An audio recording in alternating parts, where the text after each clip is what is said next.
Can you remember the time in your own childhood or adolescence when you formulated the desire to be an actor? Was there a point, someone you saw or someone who influenced you? Well, no, I would say it was a gradual thing, as it probably is with most people. It's an unusual choice of occupation for a sort of centrally placed male American. You know, when you're out there in New Jersey, you don't suddenly pop up in the middle of your football practice and say, yes, I'm going to be an actor. You don't, it doesn't do it that way. I probably really started thinking about doing it after I was doing it. And vaguely when I was working at MGM in the cartoon department, a job which I got really mainly to observe movie making because I was sort of starstruck at that time. Still am.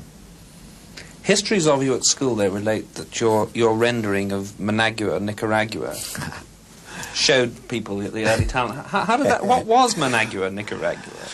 Managua, Nicaragua was a hit song of the early '40s, actually, in which I sang it in a grammar school variety show in a red and gold crepe paper cape with a sort of bellboy's monkey hat on. I was rather flamboyant, I would say, for a 7-year-old or whatever it was. When you got into movies, those early films, the pre-Easy Rider films, the Roger Corman movies, do they make you wince when you see them on television now?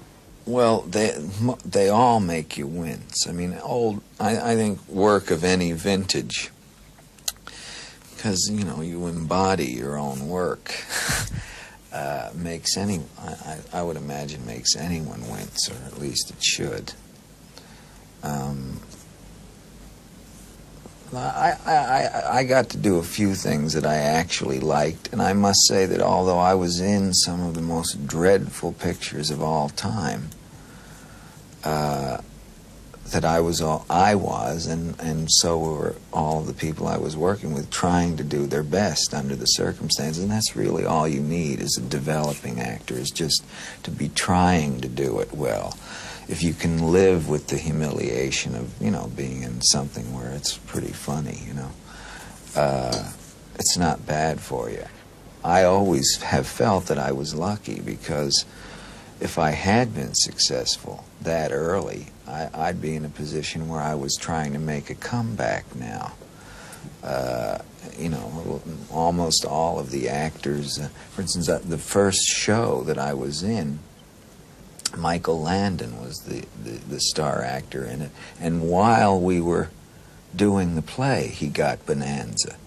So all of my career, up until when Michael left Bonanza, went on while he was on Bonanza.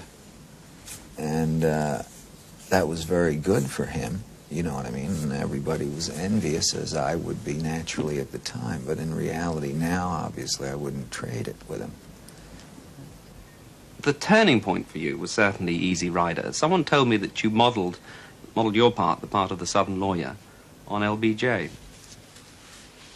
Well, I didn't have the normal length of time that you would have to study a dialect, and since the character was from Texas, and some of the speeches that he had were sort of evangelical, Johnson's speech pattern, and which was familiar to my ear at this time from hearing it and so forth. You know, I mean, I didn't put it out in front as an imitation, but it was something true that I could refer to.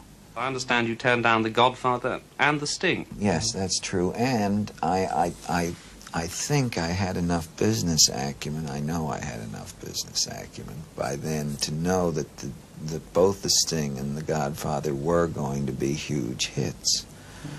At the same time, I happen to think that Last Detail and Chinatown are, to me, they were the more interesting of the films. Godfather was going to be a good film.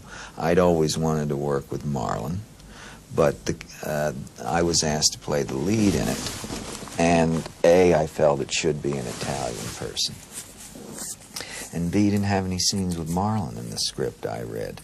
And I thought, well, I'm liable only to get to work with Marlon once, and let's hope that it might be something where we really had to work together. When you eventually did work with Brando, I understand you call him the guy on the hill, is it? The big man on the hill. Why do you call him that? Well, he lives up the hill from me.